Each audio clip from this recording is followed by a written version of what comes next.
Well, to all my people in Latin America, but also here in the US, I'm really, really excited about this interview, about this conversation I've been trying to get for you guys in weeks. But I know she's a really, really busy woman. Just to name some of her achievements, named greatest female athlete of the 20th century by Sports Illustrated for Women, first woman to score over 7,000 points in a heptathlon, six-time USA outdoor champion in the heptathlon, inducted into the USA Track and Field Hall of Fame, member of the US Olympic Hall of Fame. She was also medalist in all the Olympic Games she attended. I have the pleasure to have her here with me in Beyond the Game, Jackie Joyner-Kersee. Jackie, thank you for being here with me and with us. And thank you for having us in your foundation, by the way. Oh, yes. Well, thanks for having me. Yes. No, absolutely. I mean, I was just like I was telling you out of camera. I mean, this is a conversation that I wanted to have with you already for weeks, for months. But I mean, I get you're super busy. No. So just to tell the people back home, we just had an event here in your foundation that I was really, really excited to be part of, even just in the audience. Can you tell me a little bit more about what happened in the event? Yes, so today we were celebrating National Girls and Women's Sports because earlier in the month, the weather got really bad here, so we had to move it, and so we moved it to today and had colleges here, had the high school here, had young people from our JJK Academy, and then the middle schools, the buses didn't pick them up, so but we didn't let one thing stop us because everyone was having fun. It was really about talking about risk-taking, having confidence, and then playing a game around leadership, and then also about mental health. This is something I wanted to touch later on in the conversation, but I mean, I'm just gonna say it right now. I mean, the kids, they were so happy about this event. You gave really good gifts. I was talking with my producer about like, hey, I want to be blessed too. I want a TV, I want an iPad too, I want a tablet. But besides the prices, I think the kids, they had a great time. I mean, just for you having a foundation here in East St. Louis or in the St. Louis area, like what does that mean for you? You know, having this foundation here in East St. Louis is a dream come true. I came through a community center when I was growing up and had people to pour into me. And then when I got involved in athletics, I didn't know I was going to be this Olympic champion, you know, win all these different medals. All I wanted to do was have fun through athletics. But then also, how can I find a way to give back to people who gave to me when my parents couldn't afford to send me to different track meets? You know, sometimes they didn't have shoes to wear, they didn't have the clothing, but those different coaches and different people that was a part of our community, where we might call our village, you know, made a difference. And so building the Jackie Joyner-Kersee Center, this year we celebrating 25 years of this center, you know, being open and being able to provide after school, provide transportation, give meals, and they go through my Winning in Life curriculum around social emotional responsibility, around leadership. Let's go back to your childhood. I mean, I'm pretty knowledgeable about the area because I live here in O'Fallon, just a couple of minutes away here. But from all the people from different countries, can you tell them a little bit about how was your experience growing up in East St. Louis? Yes. So growing up in East St. Louis, my experiences was that my mother and my father, I have an older brother, Al, who's also an Olympic champion in the We're going to talk about him. I have two younger sisters, and we didn't have a whole lot as far as materialistic things, but we had a lot of love. And our parents stressed on us about working hard, seeing things through, but being, you know, in an area where, you know, there's drugs and there's violence, but there were people there, one tried to encourage us to do drugs, they were encouraging us to do better than them. And so that type of motivation really made a huge difference in my development, my, you know, evolution of going on and trying to see myself be successful. Were your parents athletes? Because I also know that they had Al at a really young age, right? Yes. Yeah. So my mother and father were 14 and 16 years of age when they had Al, who is the oldest, and I'm the oldest girl. And my mother didn't do athletics. My dad was more of the athletic one. He was a hurdler, played football. I don't know how good he was, but Right. I think that's probably where we got our genes from. But Yeah. oh yes. And at what age did you started practicing track and basketball, of course? Yes. So I started running track at the age of 9. I Okay. wasn't one of the best girls. I said, I went to my first track meet, I finished last. But it wasn't where I finished. I said to myself, if I can improve a tenth of a second, if I was running half of an inch, if I was jumping, that meant the work that we was doing was paying off. And then I would go to different track meets and they would give out different color ribbons for 4th through 9th place. Right. I have all these different color ribbons.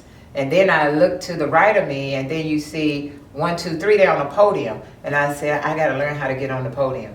And so I set my sights on how can I be in the top 3, not knowing the top 3 would eventually make national, Olympic team, world championship teams. So what you're telling me is that since you were a kid, you always had that mindset of like that winning mindset of never giving up. That was not an option for you. Yes, so it wasn't the mindset of winning all the time. It Right. was giving my best Okay. and see myself improve slowly, not by leaps and bounds. And so, and if I can see myself getting better, then that helped boost my confidence. And then I had that attitude of, I'm not gonna quit on myself. Right. I'm gonna find a way to get through it. And always remain humble and always be grateful and thankful for the coaches who work with me. Were you always that something that you mentioned right now in defense? It's always remain coachable. Yes. Were you always that coachable, or were there was a point where you were like, you know what, I'm good at what I do. Like I won't listen to you guys. No, I always believe in remaining coachable. I never felt, maybe in the back of my mind when my husband started coaching me, that I know a little bit more than him. But in the end, I think the blessings come from us being able to work together. Right. And understanding that a coach is a coach for a reason. And for me, I had to remain being the student, learning as much as I could from my coaches, then going out there and executing to the best of my ability. So moving forward, you start practicing, and then you go to high school here in East St. Louis. At that point, did you already know that you had the chance and that you had the talent to get an athletic scholarship for a big college, or you were still like working on your skills and on your sports? So by the time I got to high school, I was already a national champion, but I didn't know how the scholarship thing worked. Right. So being in a community like East St. Louis, most of the people live under, 70% of the people here are under the poverty level. Right. And I'm thinking that colleges are not going to find me and some of my other teammates. I think they're going to be afraid to come into a community like East St. Louis. But little did I know, when you're talented, coaches, they're going to find you. So when UCLA came knocking, that's the school I wanted to go to, and getting a basketball scholarship was just the beginning. But I knew in my heart that I wanted to make the Olympic team in track and field. But I played basketball. It opened the doors for me. But in the end, I really wanted to run track. Was that a tough decision moving from East St. Louis to LA? It wasn't a tough decision moving from UCLA. I'm going to move from UCLA. It wasn't a tough decision moving from East St. Louis to LA, because as a young person, you have this vision, and you thinking that, oh, LA. Right. And then living in the Midwest, and it's always snow, always cold, and so going to sunny California. But when I went out to Los Angeles, and my first year out there, I was homesick a lot. Wow. I was really homesick, and I didn't want my mom to know that I was homesick, so I would put on a brave face, and at that time we had landlines, and I would talk to her on the telephone. But I was homesick. But then I realized that was the decision that I made, and I had to see it through. What did your parents tell you? I mean, before taking, or once you took your decision to move to LA, like they always supported you as a kid, like in sports and everything? So my parents were very supportive. My mother didn't know a lot about athletics. Okay. She wanted me to get a job and an education. Right. And then pay her 10% of my money. But it was my dad, who had been involved in athletics, was very, very supportive. But my mother would also follow what my dad would decide to do. But it was mainly, once I went out to LA, my mother was like, you made this decision, you got to see it through. And even my freshman year was very challenging, because I was diagnosed as an asthmatic. And then I lost my mother unexpectedly my freshman year. So it was very challenging, but That was gonna be my next topic, my next question. We know that your mom was sick when you moved to LA. So at some point, did you think like, hey, I'm not gonna move not because I don't want to or because I'm afraid, just because it's my mom and I gotta stick with her? So for my mother, when I got ready to go off to school, she was fine. You know, it wasn't until a few months later that she had contracted the worst form of meningitis, and then it was unexpectedly. And so I'm off in school, and I had to come back home, and I'm thinking that I would come back home, maybe help with my two younger sisters, but mind you, we don't have a place to live. You know, I don't have a job, and the best thing I had going for me was my scholarship, and always the conversations that I had with my mother. I always talk about the whisper of her voice, which empowers me, encouraged me to get back on that airplane, go back out to UCLA. I have a dorm room, I have a scholarship, and see through what we had talked about doing while my mother was alive. What's the best memory, or like the first memory that comes up to your mind when you think about your mother? You know, when I think about my mother, I just think about her smiling, you know, always encouraging me, and I mean, she always felt that I was a leader, you know, and that I would always do the right things. And even as a youngster, my mother would make me read the local newspaper so I know what current events, what was happening. You know, she wanted me to be well-rounded, and so when I often think of her, I just think of the warmth of her and the love that she had for all of us, you know, all of us being her children. But more importantly, my mother didn't have a high school education, but she wanted the best. And so at times I thought she was very strict, but when she was no longer here, I realized she was preparing me for a moment that I didn't know that would come so soon. Once she passed away, did it come up to your mind saying like, maybe my mom wants me to stay in East St. Louis or with my family, not because she didn't want you to pursue your dreams, just because maybe she wanted you, once that she was no longer here, she wanted to you to stay closer? Or what's your thought process? Did you think that she wanted you to continue in UCLA with your, I mean, now clearly years later it was the right decision, but at that time what were your thoughts? At the time when I lost my mother, I really was thinking about staying back home. But then I saw a visual of my mother one night as I was laying in my house of my auntie's home. Oh, wow. And that visual woke me up, and I told my aunt I must go back out to California, because at that time I have a dorm room and I have a place to live, a bed. They have a cafeteria, all the food I could ever want and need. And me staying back home where I didn't have a home to live in. And then my two sisters, you know, so it was best that I go back out and finish what I had started. And that's why I always say it's the whispers of my mother's voice that I hear, even then and still today, that which motivate me to keep doing what I'm doing. Because my mother always said nothing was going to come easy. No one can give you anything, Jackie. You have to earn it. When you were, right now that you mentioned that, when you were going through tough times as a kid with your whole family, food-wise, a household, as a kid, what was your thought? Like, you were like, okay, mom and dad, they're working super hard. What should I do? What's my next step? Like, what was your thought process like during those times, hard times? Right. So as a young kid growing up, you don't really know what hard times are, because your parents protect you from things. Okay. You know, what we didn't have, we didn't know what we were missing out on.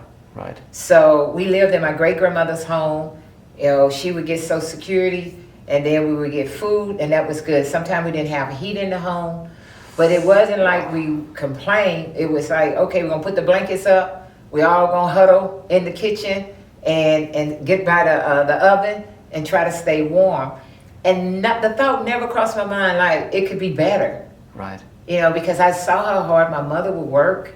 You know, eventually she was a nurse aide. She would have to work. My next door neighbor would come over and watch us. And then my grandmother, who had, at that time, we didn't know what dementia was at that time, you know. So we would taking care of my grandmother, my great grandmother. We're taking care of her, but then it was always about focus on what we have, be grateful for what we have, and to know that it could be better, but you don't know what better is until you get out of that environment.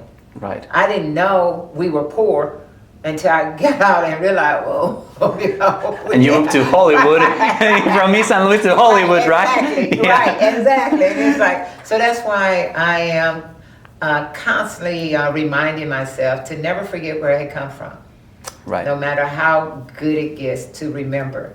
Well, because East St. Louis, we know it's a tough place if you don't know the area and everything. So it could be just an easy way or an easy decision for you to say, you know what, I'm just gonna continue to do what most of the people do here, instead of you pursuing your dreams in athletics and moving to California, you know? And I think that's very important, because for me, it was always going back to, if I can improve a tenth of a second, if I was running half of an inch, if I was jumping. And that's how my life has evolved. Is that I don't have to have great strides and then very high moments and then a whole lot of disappointing moments. So for me, it's like, be steady, be consistent in everything that I do. That was the attitude on the field and off the field. Now, moving back to your times in UCLA, 1984, first Olympic Games in LA, which that was really special for you, I guess. And also during that time, it's where you met your husband, right? Yes. What can you tell me about that stage in your life?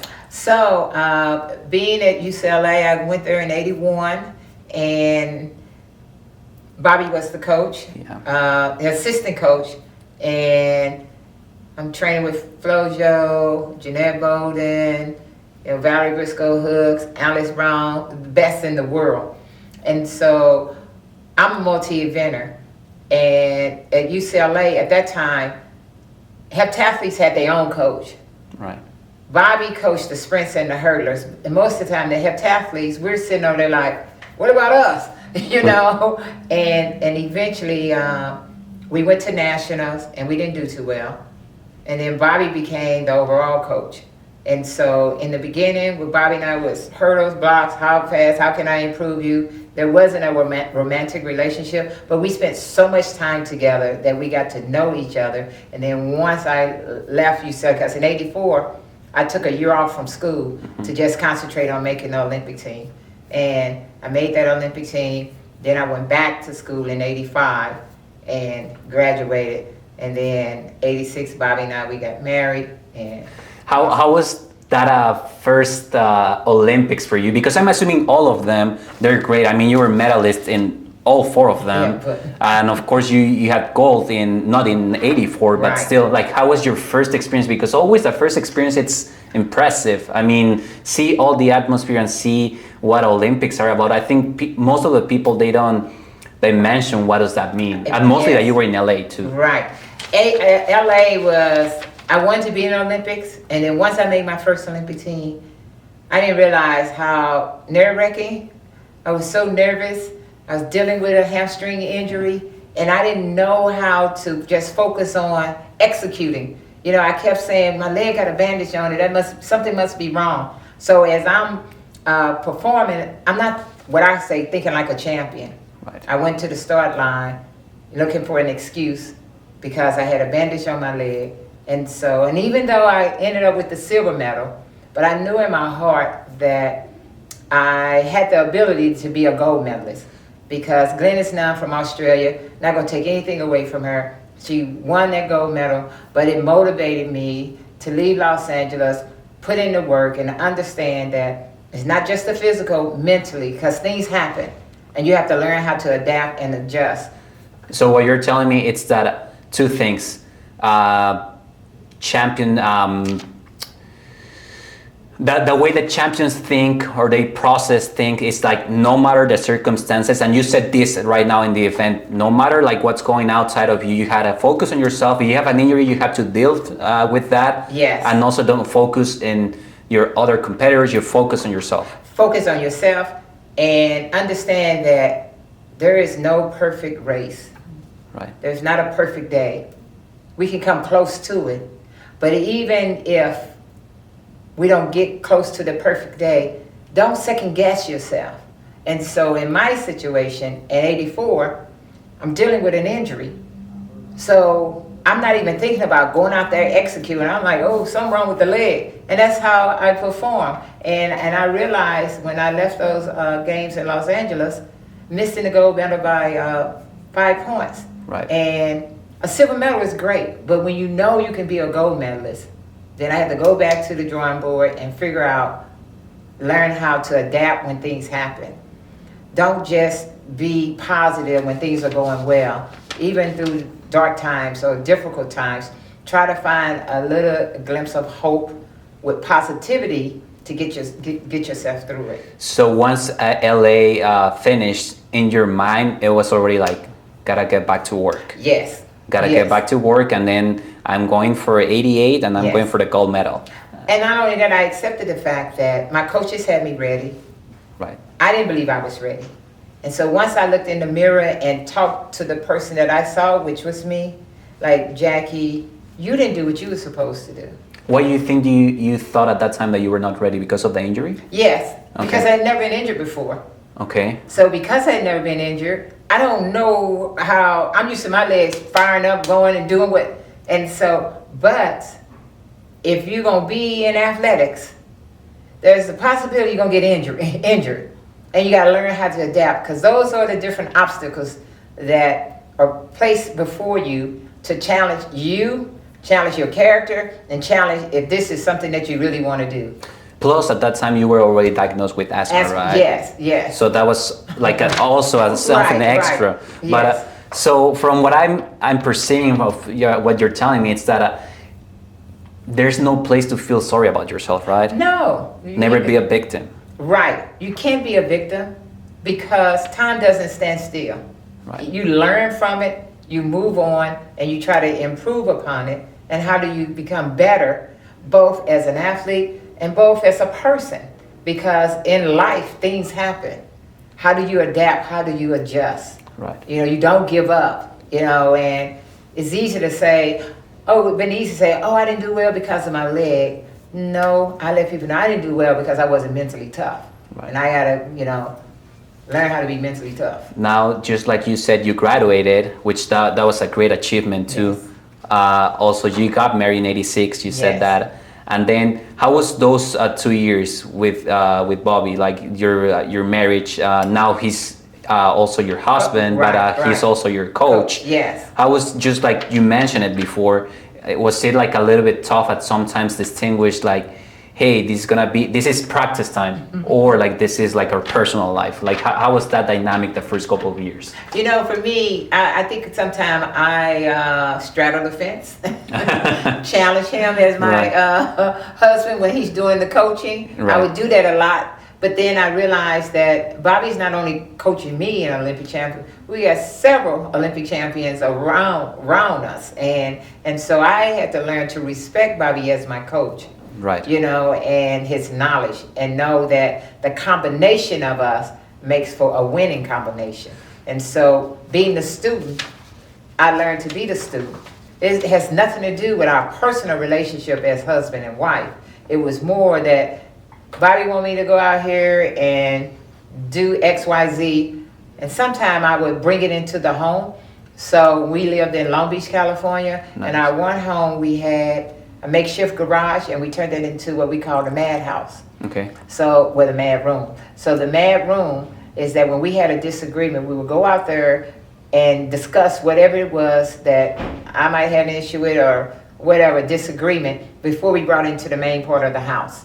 And so that's when we would decide things. But it was harder for me to let athletics go, because once we would leave the track, I want to look at videos because I want to see how I can get better. But I said, that's it. We'll get back on it tomorrow. I'm like, what do you mean we'll get back on tomorrow? Yeah, like this is my free time, my free space where I can watch whatever I want. So, yeah. So I think, you know, being the wife, sometimes I took advantage. I mean, happy wife, happy life, right? Right, yes. So, 1988, which in my opinion, that was your best Olympics. South Korea, Seoul, so far away from home. I don't, with everything going on, at that point you were already a worldwide famous person. Did that change a little bit of how you approach to those Olympics, and also with the probably with the pressure of saying like it has to be a gold medal, if not it's gonna be a failure? For us, we really focus on putting ourselves in a position to win first. Okay. And so it was really executing and forgetting what I had done in 88, focusing on what I needed to do in 88, because going into the 88 games, I had patellar tendonitis. And I was like, oh, I got to think positive, I got to think positive. And so taking one event at a time. And I think it was really motivating when Sabina Pates from, at that time, East Germany, because she hadn't competed, hadn't seen her, but I knew of her, and I knew she was a world record holder. And I had in the back of my mind, she might show up. And here we go. I'm in lane, whatever, she's in the next lane over there. And so that there was like, because I love competing against the best, and so going through 88, not worrying about trying to do win a gold medal, but performing, doing a gold medal performance. Yeah, just like you said, to be the best, you gotta compete against the best, and you gotta win against the best. Yes. But also, in your case, in those games, you're a gold medalist in long jump, which for the people that don't know, like that's your favorite part of track. And also in that heptathlon, which there's like several events, you have to compete and perform in each one of them. So how hard is that to not just focus in a single event, but in several? Like how hard is that? That's the unique thing about doing the heptathlon, because it's like an emotional roller coaster. You have one event, the first event be the 100-meter hurdles, things go well. You go to the next event, it might not go so well. And so you on an emotional high, then you find yourself on a low because you didn't perform well. But what we did as a part of the training, we were always focused on the weaker events. And the events that I love, like hurdling or long jumping, wouldn't put a whole lot of effort into those events. But the key event was the high jump. Right. Because if my competitors was going to get an edge on me, is if I wasn't jumping 1 meter 88 or consistently. And so it was really focusing on those events that wouldn't give my competitors an edge, and then also give me a psychological boost. Right. So 800, I didn't like training for it, but I trained for the javelin, making sure I stick the landing, and and the high jump, because high jump was key. And also, I mean, just getting ready for all those events, there was a lot of noise, people talking about you, things outside of a sport. Did that ever like, mix with your mind, or like play with your mind a little bit of like all these people saying things outside of the sport when it has nothing to do with your performance? Right. And so for me, I just focus on, the great thing about when I was competing in the 80s, and I'm not sure when social media came, if everything was in print versus on somebody's platform or somebody saying this, and every time you pick up your phone now you could read it. So I didn't let what other people would say it really get to me.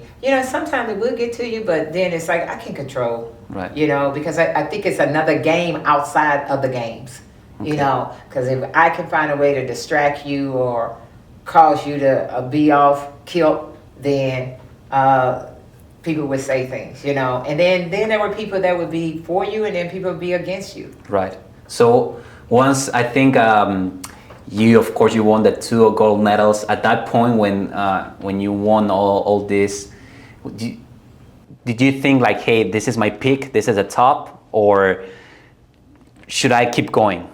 For me, I never put limits to when I wanted to retire or stop. And even though I know I was really integrating what I was doing in the community, a lot of people wasn't aware. I had started my foundation work back in 1988. I opened a center here, the Jackie Joyner-Kersee Center today, 8 years later. But I was already doing that community work. I always had the mindset that if I'm going to be out there competing, I'm going to be out there in the best shape of my life.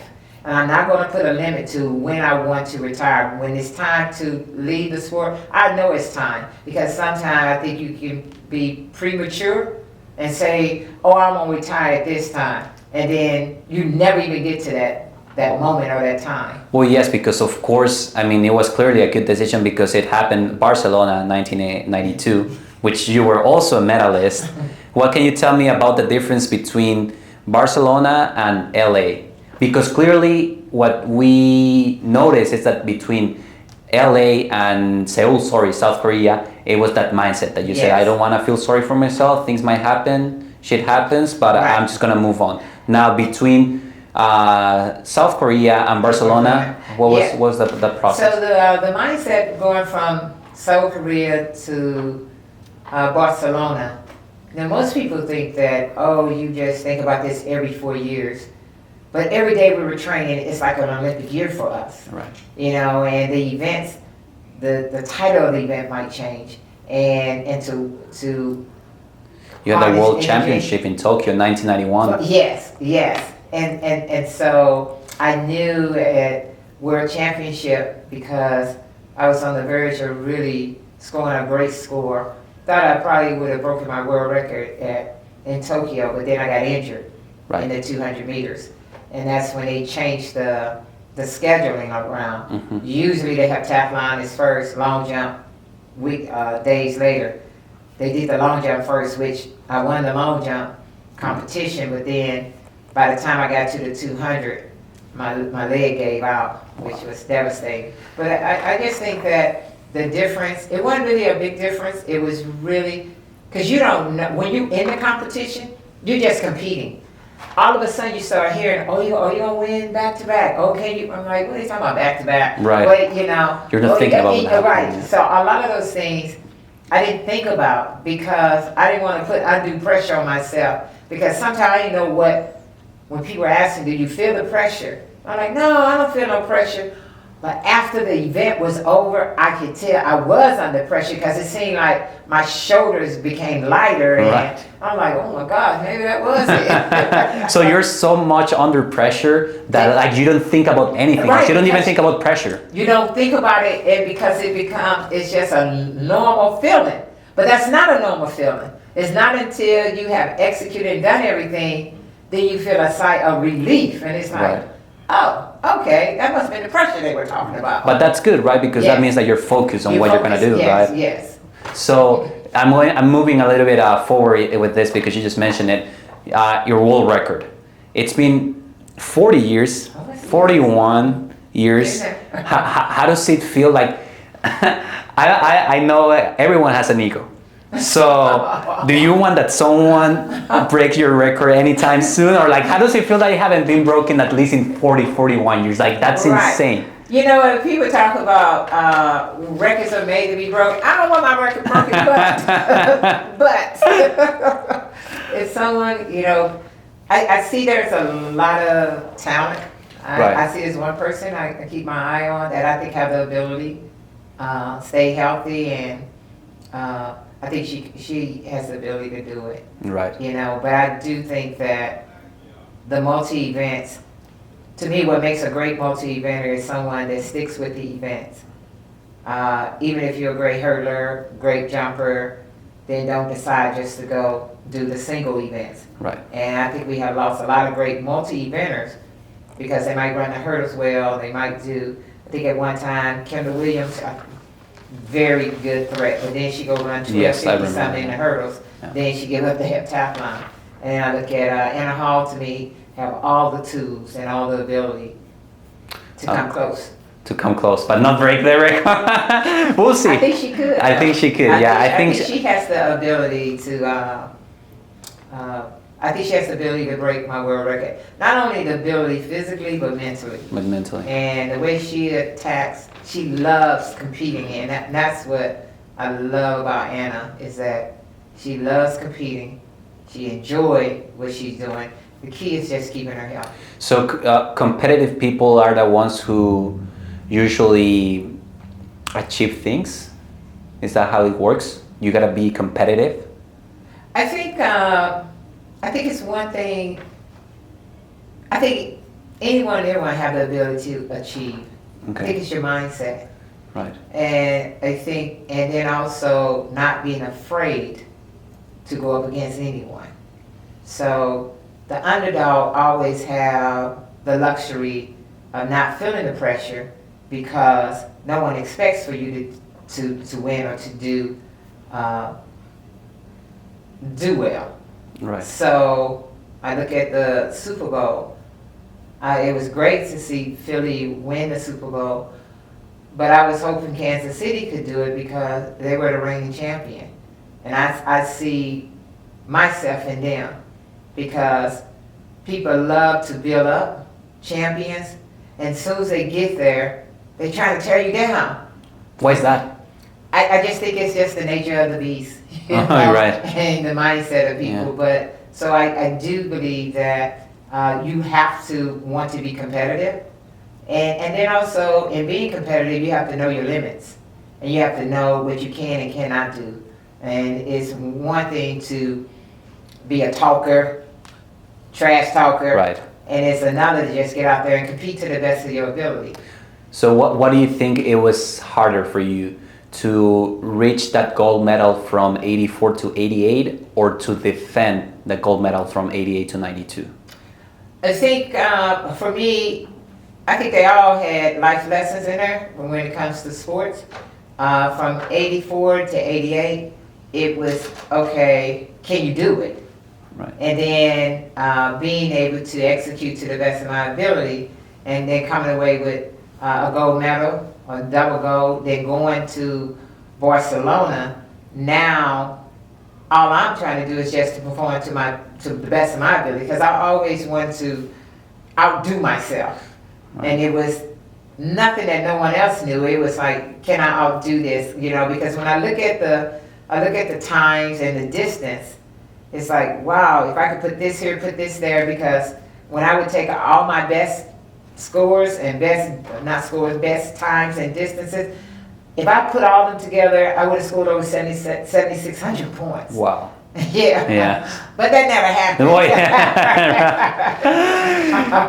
And also, like, once you reach world championships, Olympic Games, Goodwill Games, the Pan American Games in 87 in Indianapolis, at some point before competing, before saying that you were 100% focused, did it come to your mind your childhood, your family, everything you went through, or you were just fully focused for that moment? You know what? I was fully focused, but once I won, I thought about my childhood. I thought about the people who believed in me.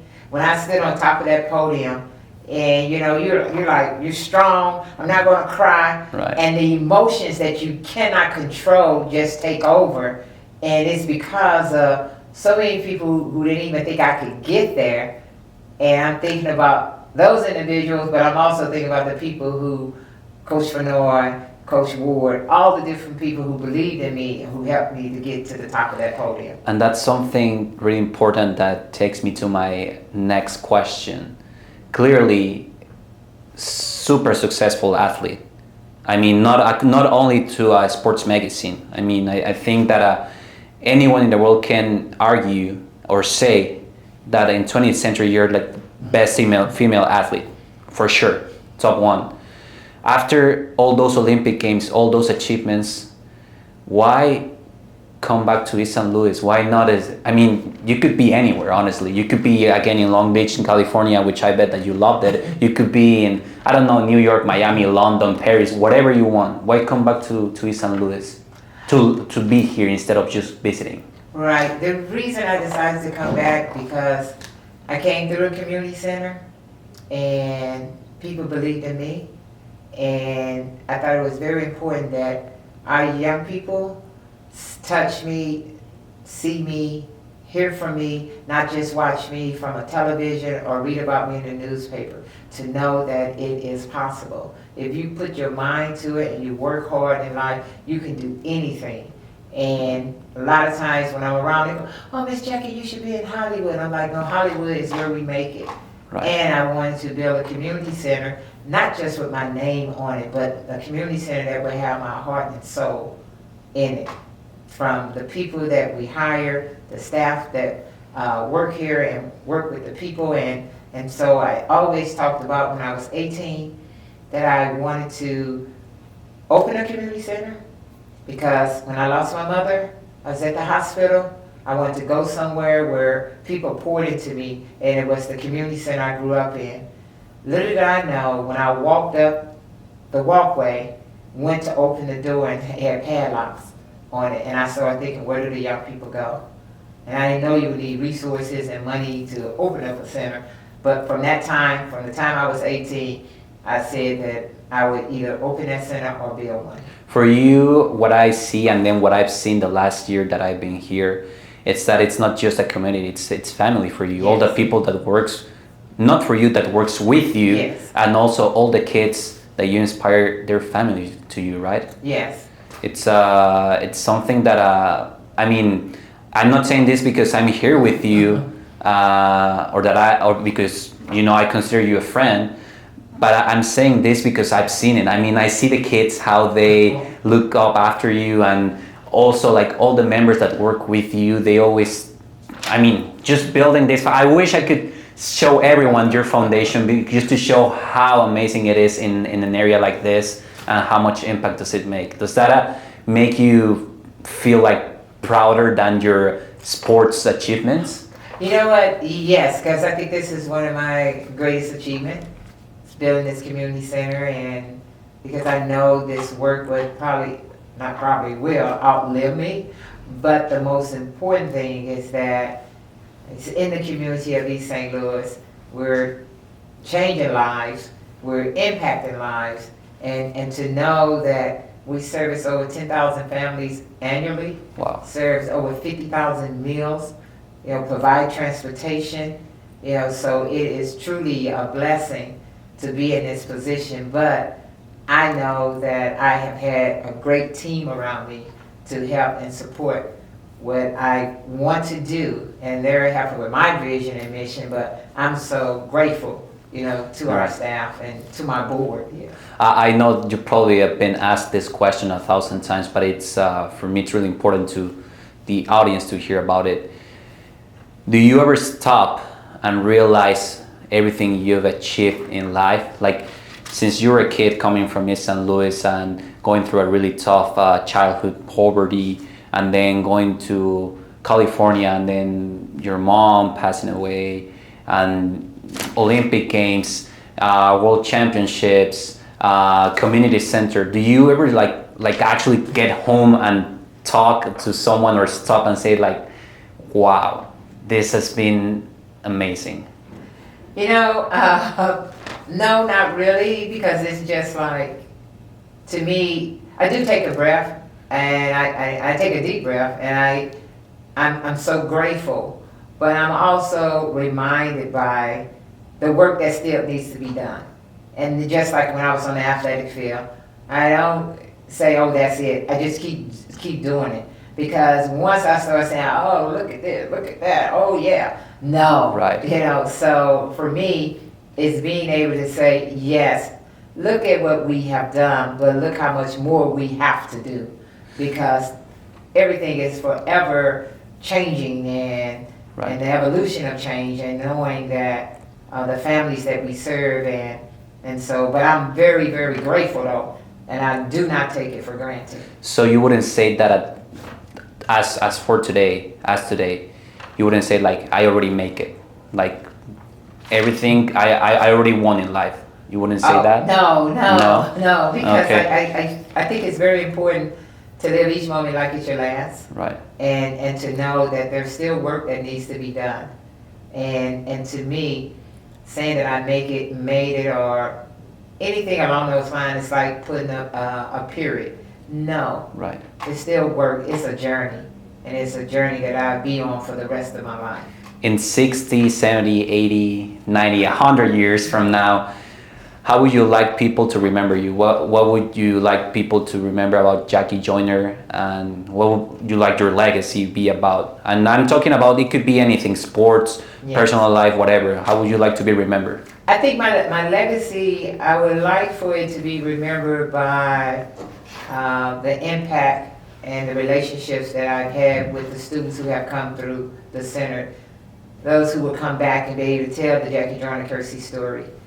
Being able to see how Jackie Joyner-Kersee was able to support them, see them go to the next level. And so for me, is knowing that I was a great human being, which means the world to me, because I just believe that being a great person will allow you to do great things in life. Is there, almost to wrap this up, is there anything that you would have done different in your life? Maybe something you didn't say to a special person, or in sports, or just in a specific decision you took? I think for me... Or that you regret? Yeah, I think for me, I remember when I was in the 6th grade, and Miss Young was our teacher, and the guy last name was Barry, had come back, and he talked about how he wished he could have done something differently. And I knew at that time that I don't want to ever be in that position where I have to say that I regret doing this, because I think that through all life challenges, there's life lessons. And through those life lessons helped me to become a much better person. So it's not that I regret anything. I've learned from things that would make me a much better person. And I remember when I come from a meeting, an older gentleman, he said to me, "Win when you could win." And I didn't know what he meant by win when you could win. But it was like there's going to be moments that you could win. And there's going to be moments where you don't need to fight. And sometimes stepping back, that's a win for you. I was literally thinking about it on the field, but it's about in life. Right. It's that win when you can win. Is there, for the people who is watching this episode around the world, here in the US and America, of course, that they look up after you and they're going through tough times, not only in sports but in life, what would you tell them? What I would tell people is that, one, I'm very strong in my faith, and I am a firm believer that you can turn a doubter into a believer as long as you believe. I think that's very important. No matter how tough times may get, surround yourself with positive people that can pour into you, because you can turn that darkness into light. And even if you don't have someone to turn to, know that there is someone out there that can support you, that's willing to listen to you, but don't ever give up. As long as you don't ever give up, then others won't give up on you as well. Perfect. And lastly, well, special words for your mom that is watching you and that has been watching you your entire journey. I'm sure she's gotta be proud, but what would you tell her if you had it in front of her? Oh, I would say, Mom, the whisper of your voice when you told me, to be brave, be bold, and not be afraid. And I live by those words every day, Right. Be brave, be bold, not be afraid. And the beauty is always on the inside. It's not what's on the outside. Thank you for having us in your foundation. Great. It's always a pleasure to talk to you. I mean, I've told you this. I'm telling you this again. You're an idol for me. And yes, thank you for everything you do for your community, and not just for your community, for the people overall. Thank you, Jackie. Thank you. Yeah. Thank you.